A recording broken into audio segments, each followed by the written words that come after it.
Hello, friends, and welcome back to Stories About Entitled People.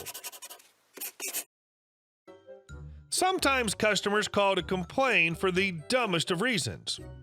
Well, we have one for you in our story. OP handled the situation perfectly.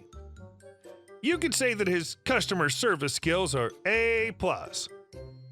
But before we begin, don't forget to subscribe to our channel if you're new here and turn on notifications so you don't miss a new video every single day. Here we go. No, ma'am. The cashier did not think you were 88 years old. I'm the assistant guest services manager for a semi-upscale grocery store. On this day, I was behind the service desk working on the schedule and answering the phone. I get a call from a woman who's clearly irritated off the bat. She requests to speak to the highest available manager. There were about 5 I could have chosen from that day, but I've learned how to field some of these calls to keep them off my boss's desk, which she appreciates. Me. Yes, ma'am, my immediate supervisor has stepped away to lunch, but I'm the assistant guest services manager. I'd love to try and help if I can. Woman. Well, I just got home and read my receipt for the wine I purchased earlier, and I'm livid, young man. Me. I'm so sorry to hear that. What seems to be the problem? Woman. I am not 88 years old. I wasn't even born in November. This was extremely rude of your cashier to make a joke at my expense. At this point, I have to stop and think, WTF? Do I even have a cashier that would find that amusing? No, wait a minute. Me. Ma'am, did we check your ID? Woman. No, because I must look like an old hag to you kids. I'm 34. Me. On your receipt, is the birth date listed as 11/22/33? Woman. Yes. Me. I see the problem now. In order to keep lines moving quickly, we enter 11/22/33 as the birth date for anyone we believe to be over 28 years of age. Woman. Oh my gosh, I'm so sorry. That makes sense. My checkouts at store name are always fast. Me. We try. And I'm glad you shopped at store name today. I hope you plan to return. Woman. Well, your potato salad is really amazing. See you soon and thank you. Click. And our second story. Me and the bride dodged a bullet. I recently planned a bachelorette party for my best friend, and I did not expect the amount of entitlement I'd receive by one of the guests. To start, since I'm the maid of honor, I paid for everything at the party while being a broke college student. Here's how some of the interactions with this guest, Sarah, went. Sarah. Well, what types of alcohol will be available? Me. Hi, Sarah. I bought different types of alcohol to make jungle juice. Sarah. So, no champagne? You're planning on having a party with no mimosas?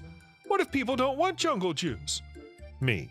Well, I've already spent around $100 on the alcohol, and the bride is fine with it. Feel free to bring your own.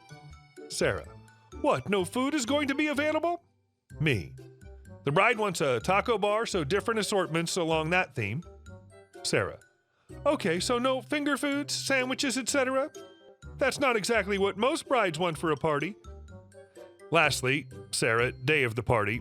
Hey, I don't have a babysitter, so I'm going to bring my kids. Thanks. Me. Oh, no, I'm sorry. There will be alcohol and adult themes throughout the party. No one will feel comfortable with babies there. Sarah. Are you effing serious? So you're uninviting me because I have children? Me. I'm sorry again, but no kids are allowed to the party. No one under the age of 18 will be there, let alone 2-year-olds. Sarah. Okay, well, I'm going to talk to the bride about how you're treating me. Bride also said no kids. And we had a wonderful night without Sarah. And our last story. Tried to throw me under the proverbial bus, ran herself over. I was building an online training module at work that's intended to teach existing users how to work a new process. It has interactive elements, quizzes, segments to work through a few sample scenarios, etc. Now, we'd recently got a new associate director who, from what I could tell, had advanced through the company by throwing other people under the bus. She gets promoted not for her own merits, but because at the end of the day, she has less mud sticking to her than other applicants. It's uncanny to the point that there simply had to be more to it than stupid office politics. I'll get to that in a bit. So after I have the first draft of the module done, it gets sent out for the usual round of testing, and there are of course a couple of things that need to be corrected. I build the module off the notes the subject matter experts leave me, and a few things inevitably get lost in translation. But this new associate director just rips it to shreds, complaining that it's completely incomprehensible, needs to go into much greater detail, asking questions about nearly every individual mouse click in the sample scenarios, and overall stating that it's impossible to follow. The thing is, this module is intended for our finance department, for people who have a background in finance and have already been trained on how to use our internal software. She's a training services associate director with a teaching background. The module isn't supposed to make sense to a former middle school social studies teacher. It's supposed to make sense to people with finance degrees. I push back and try explaining this to her in a million different ways, but she's having none of it. So I have to go back to the subject matter experts with her 20 pages worth of criticism. At first they think I'm joking. I had to forward her email before they finally believed me. So for the next 2 weeks, we're going over every nuance, including readdressing everything that was covered during their 3-week classroom training. How to set up their network drives, how to set up Outlook, including things as nuanced as, if you don't know how to set up your email signature, click here. I mean, really basic stuff that has nothing to do with what the module was originally supposed to teach. But I now had to include it all, because our new associate director couldn't find the on switch if you stapled her finger to it. This wastes my time, the subject matter expert's time, and time spent re-recording all the voice work. If you've done voice work in the past, you know you never get it in one take. After it's all done, I send it back out for a review and approval, and the associate director simply doesn't respond. A week passes. The finance director takes an interest in why this module is almost a month overdue. I go to forward the associate director's email again, except now I can't find it. Odd, seeing as how I have a hoarding problem when it comes to email. I check with one of the subject matter experts I was working with. He can't find it either.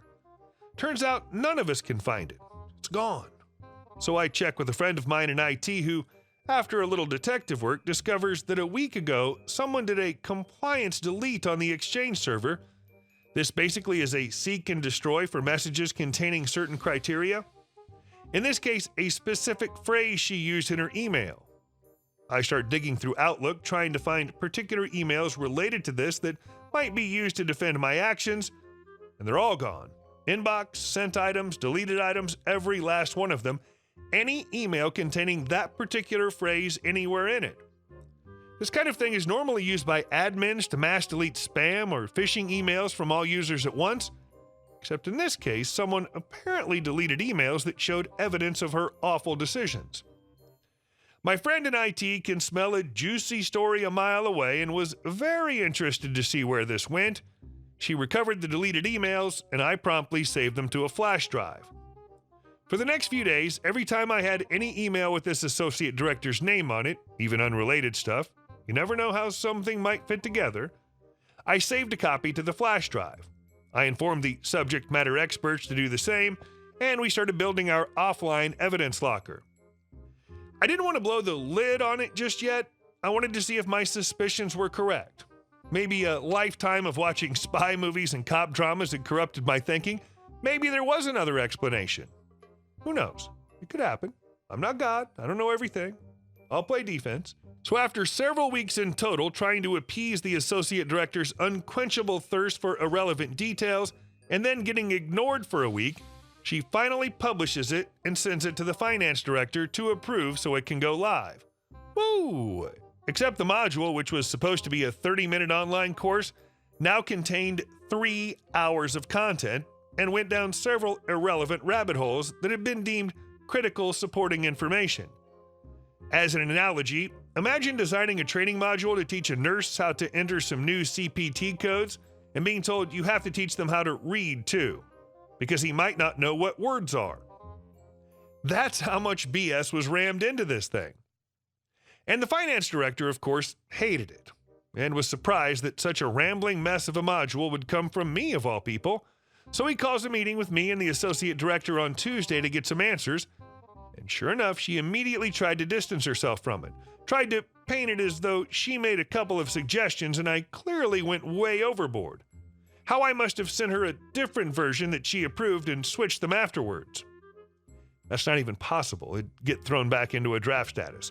She kept trying to talk over me as I voiced my defense, and to his credit, the finance director finally just muted her so I could speak. And boy, did I. I explained everything. I shared my screen, popped in my flash drive, and opened my copies of the emails that had supposedly been deleted. Even the email exchange where she complained about the material, I pushed back, and she flat out ordered me to build the module in the way I did.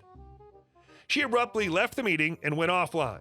The finance director asked if I could send him a copy of all relevant files, and as I did so, I told him they might not be there later, and then explained what I'd learned about someone in IT using the compliance delete. He assures me he'll look into it, and the crap immediately hit the fan. The associate director never logged back on. There was a massive internal audit where people from her previous departments were asked to provide statements. Leadership tried to keep it hush-hush, but you just can't keep something that big under wraps. I don't know the specific what's and hows, but the associate director and one of the IT managers had both left the company to pursue the next stage of their careers, and we sincerely wish them the best.